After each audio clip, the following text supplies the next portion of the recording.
Herkese merhaba. VIST 2026 EMEA Stage 1'de ikinci hafta maçları tamamlandı. Haftanın sonuçlarıyla bültenimize başlayalım. İkinci hafta Pacific Giant serisiyle başladı. Giant kendi seçimi olan Heaven haritasında geçen hafta tercih ettiği komple çıktı. Pacific ise bu sezon ilk kez oynadığı Heaven'da Chamber'lı Double Controller komp kullandı. Giant üstünlüğünde geçen harita 13-8 sonuçlandı ve seri Pearl ile devam etti. Pearl'de de Giant önceki haftadaki komp tercihini korurken Pacific tarafı Vetol'u Double Duelist komp ile sahnedeydi. İlk yarıyı rahat geçiren Giant ikinci yarıya 9-3 önde girdi. Skor 11-3'e geldiğinde Pacific'in geri dönüşü başladı ve harita uzatmalara taşındı. Uzatmalarda da gösterdiği etkili performansla geri dönüşü tamamlayan Pacific haritayı 14-12 kazanarak seriyi eşitledi ve mücadeleyi karar haritası Split'e götürdü. Split'te takımlar Double Duelist artı Double Controller yapısını farklı ajan tercihleriyle sahaya yansıttı. Başa baş geçen mücadelede ikinci yarı ile birlikte öne geçen Giant haritayı 13-10 kazanarak seriyi noktaladı ve Stage 1'deki ilk galibiyetini elde etti. Gün Türk derbisiyle devam etti. Karşılaşmanın öne çıkan ortak noktası oyuncuların Türk olmasıyla birlikte iki takımın da Essentials'tan Vist'e yükselmiş olmasıydı. Seri Pearl ile başladı ve iki ekip de Double Duelist komplarla sahnedeydi. Eternal Fire'ın sert başlangıcıyla birlikte harita kontrolü tamamen onların eline geçti. İlk yarıyı 10-2 önde kapatan F,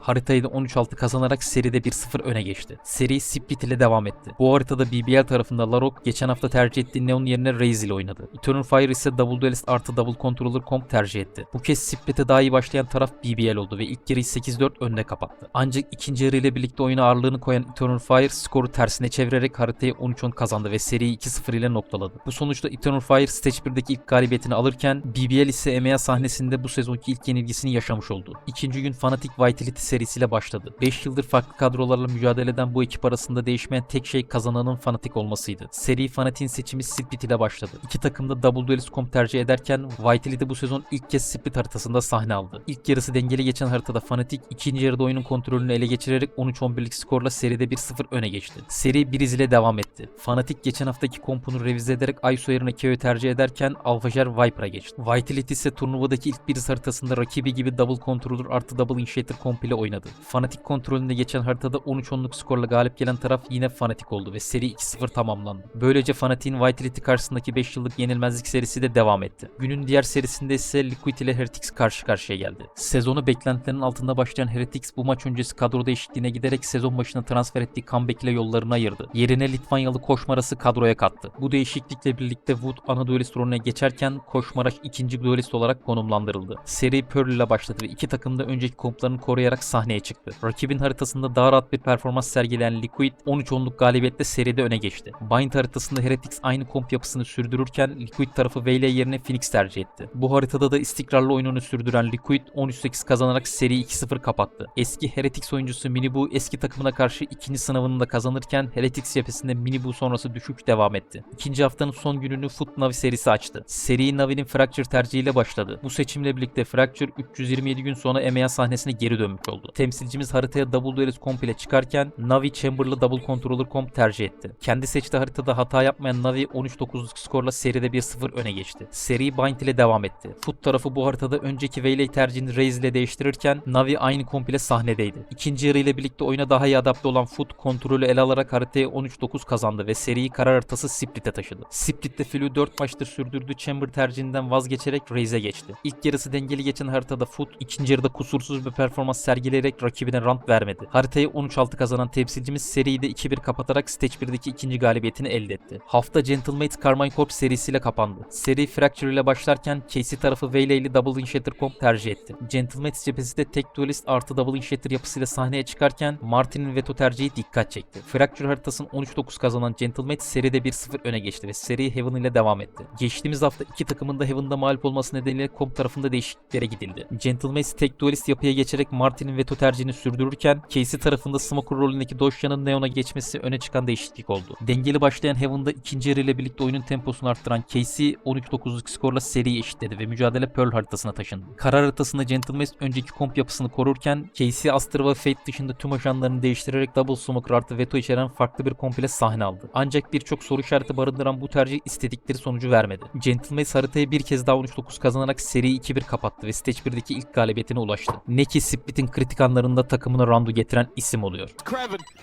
he's been good in these scenarios. If they push him together though, it's going to be tough. He still expects players to be coming from other angles, just hiding in the corner. They've not checked it. They don't expect anybody to be here. So close.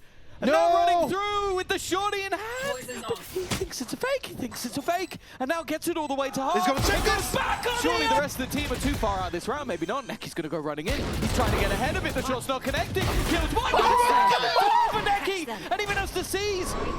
Looks to use the Nightfall. Doesn't even realize he caught a player.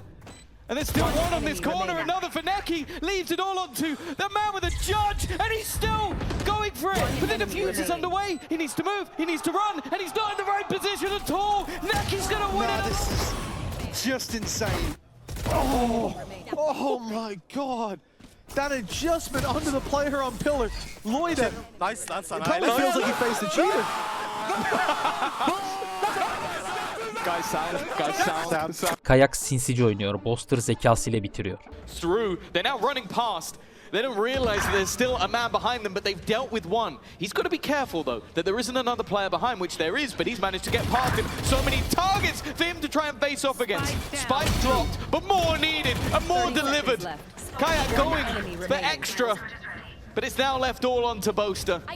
The rest have been dealt with the patience of Chronicle. We talk about this man's operator. Can he do it again? Oh, chance. But he gets him on the rifle.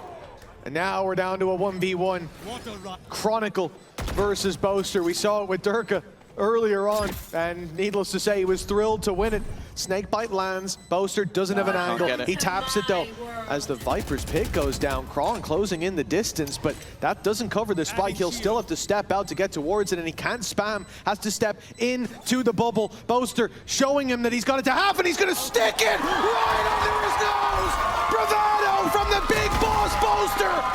Sure, he will fall, but Fnatic find the lead as a result. Second tap was just in his head. Because that's, when you're Chronicle, there you go. He's got it to half, he's tapped it again to bait me. He's into the telling fight. me, yeah. That is Boaster inside his head. Filthy stuff from the IGL.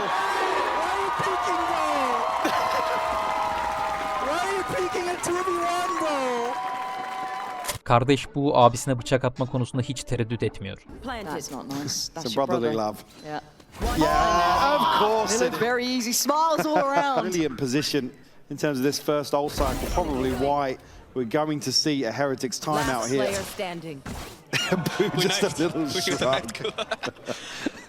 Foot Cypher kamerasıyla kontak planladığı kombodan 2 kill çıkarıyor ama Flu son sözü söylüyor. The Na'Vi Academy as well announced officially a bright future ahead, but right now, the last couple of rounds, I think you can almost put down to him. Thank God for Angel and Artis' scouting. Yes, I am sure that was how that went. I saw the video. See you later. going See you to be a later. big They've just been pickup for absolutely Sociable. wrecked. There you go. Who's talking smack about Breach now? You get stunned up. You get wrecked by the initial contact. A beautiful initial start. That hasn't found him. Little blip on the radar. That was their way back in. Now we look to Ruxic. We look to the off of Filu. He's given a chance. We know he'll hit it, and Ruxic already grabs one. The numbers looking a bit safer for the attackers, and they've isolated Crystalli for a moment. Zeus close by, now steps through the smoke. Filu connects the second shot, but he's going to need a few more! The off doesn't land! And the spike down in a very unfortunate spot. I can't see the 30 range seconds left. of that TP, but there, yeah, it's not going to reach from up top. He'd have to drop back down. They have a chance to catch him as he does, but he makes it to the site. He can swing out, get a free pick with that off, a free shot at least. Then he'll have to TP back. Whoa! Ridiculous. The way that this round started off with an utterly beautiful setup with the stun and some of the craziest shots I've ever seen in my life. I'm sure he'll have a lot to say about that one afterwards, but instead we're going to be hearing from Hero. SARS etkisindeki Filu'nun risk alarak bulduğu no scope'lu yok artık dedirtti. Down to Snakebite, plays in front of it. Again, headshots the guys who it doesn't matter, but just when they drop out, they're going to be vulnerable. And even if you hit the spray onto the body of Neon, which is, even then a tough ask, consistency is the key to getting back into this game. Unreal. Like you Sop short ile yarım bıraktığı işi bıçakla tamamlıyor. A very reliable player. Unfortunately, he is being closed in on so quickly! as you said, like constantly playing the buddy system, and while it's just full running backwards from Hero, trying to get out of there. Haftanın assist lideri 270 ile Nets oldu. Onu 257 assist ile Derke, 253 ile Fabian, 251 ile Kayak ve 242 ile Chronicle takip etti. Alt sıralarda ise 117 assist ile Bu, 121 ile Profek, 126 ile Loversrock, 141 ile Yampi ve 143 ile Vayne yer aldı. Stage 1 öncesinde Yori ile Kickoff'u domine eden oyuncuların gelen zayıflatmalar sonrası performans düşüşü yaşamaları dikkat çekmeye devam ediyor. İkinci haftada Fracture, Pearl ve Split 4'er kez seçilerek en çok tercih edilen haritalar oldu. Yasaklama tarafında ise Lotus öne çıktı. Ajan seçimlerinde Leon haftanın en popüler ajanı olurken Mix, Sage, Reyna, Aisto, Gecko, Deadlock, Claw ve Yoru hiç tercih edilmedi. Ayrıca bu hafta tutma yeteneğinde değişiklik alan Veiling geçtiğimiz haftaya kıyasla oldukça az seçildiği görüldü. Ancak bunda oynanan haritaların da etkili olduğunu unutmamak gerekiyor. Stage 1 ikinci hafta bülteninin sonuna geldik. Bir sonraki videoda görüşmeye dek kendinize iyi bakın. You would have to mute one player to play an official. Who would you mute? Echo. What? Why? Honestly, Becker, when you speak in game, I don't even listen, bro. Oh, yeah. Go meet me.